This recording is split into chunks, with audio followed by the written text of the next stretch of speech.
दोस्तों आप कल्पना कीजिए कि आपने अपनी जिंदगी की सारी जमा पूंजी लगाकर एक जमीन खरीदी, रजिस्ट्री भी आपका हो गई, पैसे भी आप दे दिए, लेकिन कुछ साल बाद कोई व्यक्ति यहां पर आकर कहता है कि इस जमीन में उसका भी हिस्सा है। अब सोचिए आपकी क्या स्थिति होगी, उस समय आपको क्या यहां पर जो है आपके मन में किस प्रकार की यहां पर जो सवाल क्रिएट होते होंगे। तो ऐसी समस्या हर दिन सामने आती है और इसका यहां पर जो सबसे बड़ा कारण जमीन और संपत्ति के नियमों की सही जानकारी ना होने के कारण जो लोग इस प्रकार के शिकार यहां पर बन जाते हैं। दोनों व्यक्ति जो जमीन एक ही प्लॉट में खरीदे हैं, दोनों को अच्छी तरीके से जो यहां पर कानून ना मालूम होने के कारण, जमीन के कानून ना मालूम होने के कारण जो है ये गलती कर बैठते हैं। अगर आप भी चाहते हैं जमीन खरीदने से पहले आपके भी साथ ये गलती ना हो तो इस वीडियो को आप शुरू से अंत तक जरूर देखिएगा। इस वीडियो को बिल्कुल भी स्किप नहीं कीजिएगा, नहीं तो आप भी यहां पर समस्या में पड़ सकते हैं। तो आज मैं आपको एक ऐसी यहां पर जो है कहानी के माध्यम से समझाऊंगा जिससे आप पैतृक संपत्ति, खरीदी हुई संपत्ति, वंशावली, बंटवारा और जमीन खरीदते समय जरूरी सावधानियों को आसानी से समझ पाएंगे। ये वीडियो आप लोगों के लिए बहुत ही यहां पर महत्वपूर्ण रहने वाला है। एक गांव में यहां पर जो राम प्रसाद नाम की एक कोई व्यक्ति यहां पर रहते थे। उनके दो यहां पर बेटे और एक बेटी थी। आप अच्छी तरीके से समझिएगा, बहुत ही आपको यहां पर जो सारी चीज समझ में यहां पर आने वाले हैं। राम प्रसाद के पास दो तरह की यहां पर जमीन थी। पहले जमीन उन्होंने अपनी मेहनत की कमाई से यहां पर खरीदी थी। पहली जमीन जो अपने मेहनत की कमाई से उन्होंने क्या की थी, खरीदी थी। दूसरी जमीन उन्होंने उनके पिता यानी दादाजी से विरासत में यहां पर मिली थी, जो हम लोग पैतृक जो संपत्ति कहते हैं। जो पैतृक जो जमीन आपकी होते हैं, इस प्रकार की ही जमीन जो है यहां पर आपके पिताजी के पास या फिर उस व्यक्ति के पास यहां पर दो प्रकार की जमीन जो है यहां पर उस व्यक्ति के पास थे। तो यहीं से सबसे बड़ा यहां पर जो सवाल शुरू होता है कि क्या दोनों प्रकार की जमीन के नियम एक जैसे होते हैं। तो आपको यहां पर जो दोनों जमीन के नियमों के बारे में जानकारी होना बेहद जरूरी है। तो सबसे पहले आप समझ लीजिए खरीदी हुई संपत्ति का नियम के बारे में। अगर किसी व्यक्ति ने अपनी यहां पर कमाई से जमीन खरीदी है तो उस जमीन पर सबसे पहले उसी व्यक्ति का यहां पर अधिकार होता है। सबसे पहले बात कर लेते हैं खरीदी हुई संपत्ति का, खरीदी हुई जमीन का नियम कानून क्या, ये चीज आपको मालूम होना चाहिए। अगर किसी व्यक्ति ने अपनी कमाई से जमीन खरीदी है तो उस जमीन पर सबसे पहले उसी व्यक्ति का अधिकार होता है जो व्यक्ति यहां पर उस जमीन को अपने कमाई से खरीदे हैं। चाहे वो अपने यहां पर जो सभी बच्चों को बराबर हिस्सा दे सकता है, चाहे किसी एक बच्चे को भी ज्यादा दे सकता है, चाहे तो किसी को भी यहां पर जो है ना दे, उन पर यहां पर जो डिपेंड करता है जो खरीदे हैं। चाहे फिर वो यहां पर बेच भी सकता है। यानी खरीदी हुई संपत्ति पर अंतिम यहां पर जो निर्णय मालिक का ही होता है। इसमें कोई भी व्यक्ति यहां पर जो दावा नहीं कर सकता है, कोई भी उसका यहां पर जो बेटा बेटी दावा नहीं कर सकता है कि ये जमीन आप मुझे दे ही दीजिए। यानी खरीदी हुई संपत्ति पर अंतिम निर्णय मालिक का ही होता है। इसलिए अगर आपके पिता ने अपनी कमाई से जमीन खरीदी है तो यह जरूरी नहीं है कि सभी बच्चे में यहां पर जो बराबर बांटें। वो चाहे किसी एक बेटे को ज्यादा दे सकते हैं, किसी एक बेटे को कम दे सकते हैं, छोटे बेटे को ज्यादा दे सकते हैं और बड़े बेटे को कम दे सकते हैं। ये आपके पिताजी पर डिपेंड। अगर आपके पिताजी ने जमीन खरीदी है तो ये चीज आपको खरीदी हुई संपत्ति, खरीदी हुई जमीन के बारे में आपको मालूम होना बेहद जरूरी है।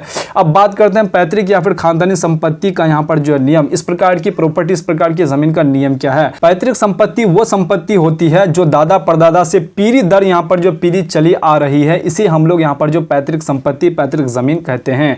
ऐसी संपत्ति में बेटा और बेटी दोनों का अधिकार यहां पर जो होता है। यही संपत्ति का यहां पर जो बंटवारा नहीं हुआ है तो सभी कानूनी उत्तराधिकार का हिस्सा यहां पर जो है माना जा सकता है। यही कारण है कि पैतृक जमीन की खरीद बिक्री में अतिरिक्त यहां पर जो सावधानी जरूरी होती है। पैतृक जमीन अगर जब भी आप खरीदते हैं तो आपको सावधानी वहां पर बरतना बेहद जरूरी है, क्योंकि कई हिस्सेदार की पट्टी पर उस जमीन पर यहां पर जो है हिस्सा होता है। तो इसलिए आप इसको अच्छी तरीके से चेक करके ही खरीदें, नहीं तो आप यहां पर जो बहुत बुरी तरीके से फंस सकते हैं। जमीन खरीदते समय सबसे बड़ी गलती लोग क्या करते हैं, जो कि आपको बिल्कुल भी नहीं करनी है। एक वास्तविक समस्या समझिए, ये चीज आपको समझने की जरूरत है। कई लोग सिर्फ रजिस्ट्री देकर जमीन खरीद लेते हैं। बहुत सारे लोग ऐसे भी हैं, लेकिन वे यह नहीं देखते हैं कि जमीन पैतृक है या फिर खरीदी हुई जमीन है। यह चीज आपको देख लेना बेहद जरूरी कि पैतृक है कि वो खरीदी हुई जमीन है। यहीं से विवाद शुरू हो जाता है। मान लीजिए किसी व्यक्ति ने पैतृक जमीन बेच दी और कुछ साल बाद जो है उसके भाई बहन या फिर अन्य वारिस सामने आ गए और दावा कर दिया कि इस जमीन में उसका भी यहां पर जो हिस्सा था और वो अपना हिस्सा नहीं लिया है। और जो जिस भी भी व्यक्ति से आपने यहाँ पर जमीन खरीदे हैं तो वो व्यक्ति जो है यहाँ पर जमीन ज्यादा बेच दिए हैं, तो आप उस कंडीशन में फंस सकते हैं। तो आपको फंसने से यहाँ पर बचना चाहिए। तो ऐसी स्थिति में यहाँ पर जो खरीदार को कोर्ट कचहरी का यहाँ पर जो सामना करना पड़ सकता है। तो ये चीज आपको यहाँ पर जो मालूम होना चाहिए। वंशावली देखना क्यों जरूरी है आपको? आप अगर पैतृक जमीन लेते हैं तो आपको वंशावली जरूर देख लेना चाहिए। जब भी आप कोई भी यहाँ पर जो जमीन खरीदे, खासकर पैतृक जमीन, तो सबसे पहले आपको वंशावली यहाँ पर जो है देख लेना बेहद जरूरी है कि वंशावली बना हुआ है, क्योंकि वंशावली में जो है हर एक हिस्सेदार के नाम यहाँ पर जो है मेंशन रहते हैं और कितना उस हिस्सेदार का जमीन बचा हुआ है ये चीज यहाँ पर जो है मेंशन रहते हैं, कितने हिस्से में उसको यहाँ पर मिला है ये चीज जो यहाँ पर वंशावली में मेंशन किए रहते हैं। तो ये चीज आपको जो है जानकारी होना बेहद जरूरी है। वंशावली से पता चलता है कि जमीन के मालिक के कितने यहाँ पर बेटे बेटियां और अन्य कानूनी वारिस है, ये सारी चीजें यहाँ पर जो है आपको देखने को मिलेगा वंशावली में। कई बार बाद में कोई व्यक्ति यहाँ पर जो है सामने आकर दावा कर देता है कि वह भी यहाँ पर जो परिवार का सदस्य है और उसका भी यहाँ पर जो हिस्सा बनता है।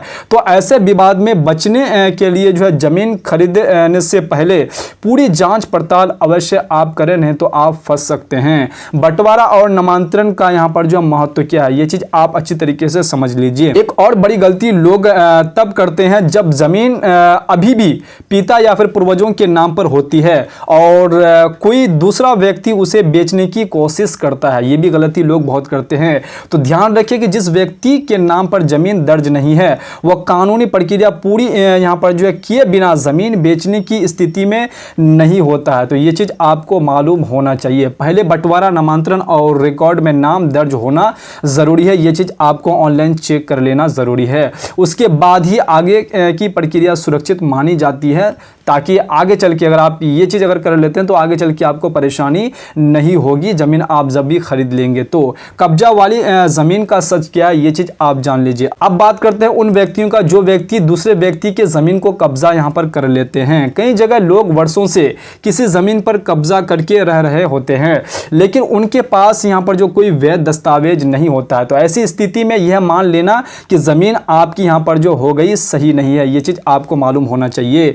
यदि जमीन सरकारी रिकॉर्ड में किसी और श्रेणी में यहाँ पर जो दर्ज है या फिर सरकारी भूमि है या फिर भविष्य में समस्या खड़ी हो सकती है, अगर आप इस प्रकार की जमीन पे अगर बैठे हुए हैं या फिर आप कब्जा करके बैठे हुए हैं तो आपको आगे चल के यहाँ पर परेशानी हो सकती है।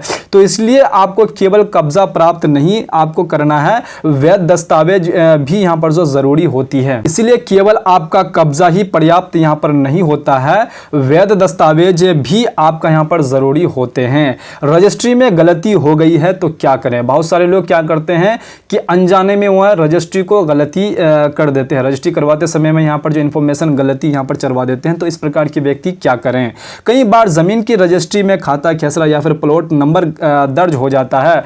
तो ऐसी गलती दिखाई दे तो तुरंत सुधार की प्रक्रिया शुरू करनी चाहिए आपको। जितनी देर होगी उतना मामला जो है आपका यहाँ पर जटिल होता जाएगा, आप जो है यहाँ पर सुधार नहीं कर पाएंगे। अगर आपको यहाँ पर रजिस्ट्री के 1-2 दिन बाद ही आपको पता चल जाता है कि रजिस्ट्री में यहाँ पर जो त्रुटि हुई है तो आप तुरंत सुधार कर लीजिए, आपका सुधार यहाँ पर जो है हो जाएंगे। अगर आप ऐसा नहीं करते हैं तो फिर आप आगे चल के आपको बहुत बड़ी परेशानी का सामना आपको करना पड़ सकता है। जमीन खरीदना जीवन का सबसे बड़ा यहाँ पर जो निवेश होता है, इसलिए कभी भी जल्दबाजी में फैसला ना ले। हमेशा यह जांच करे क्या जमीन खरीदी हुई है या फिर पैतृक है, वंशावली क्या कहती है और सभी वारिसों की जानकारी मौजूद है या नहीं, नामांतरण और रिकॉर्ड सही है या नहीं, ये चीज आपको चेक कर लेना बेहद जरूरी है। और सबसे महत्वपूर्ण सभी दस्तावेजों की कानूनी जांच जरूर करवा लीजिए।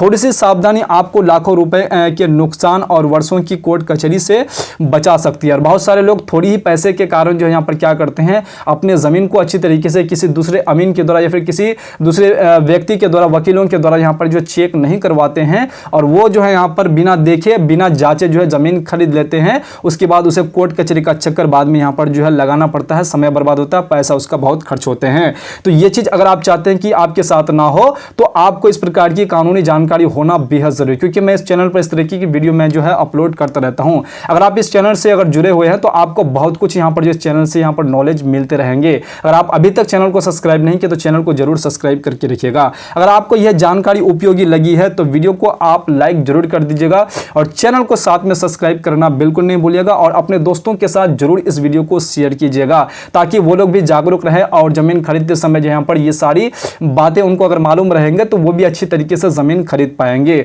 उम्मीद करता हूं कि आपको ये सारी बातें और ये सारी इन्फॉर्मेशन आपको यहाँ पर जो उपयोगी लगी होगी। अगर आपको यहाँ पर वीडियो से जरा सा भी इन्फॉर्मेशन लगा तो वीडियो को लाइक करना और चैनल को सब्सक्राइब करना बिल्कुल नहीं भूलना। और अगर आप फेसबुक पेज पे देख रहे हैं तो फेसबुक पेज को आप फॉलो किए बिना यहाँ से बिल्कुल भी नहीं जाइएगा, फॉलो जरूर कर लीजिएगा और अपने दोस्तों तक शेयर भी जरूर कर दीजिएगा। तो चलिए फिर से मिलता हूँ इसी प्रकार से दूसरे वीडियो में दूसरे कंटेंट के साथ। तब तक के लिए आप अपना ख्याल रखिएगा। वीडियो देखने के लिए आपका बहुत बहुत धन्यवाद।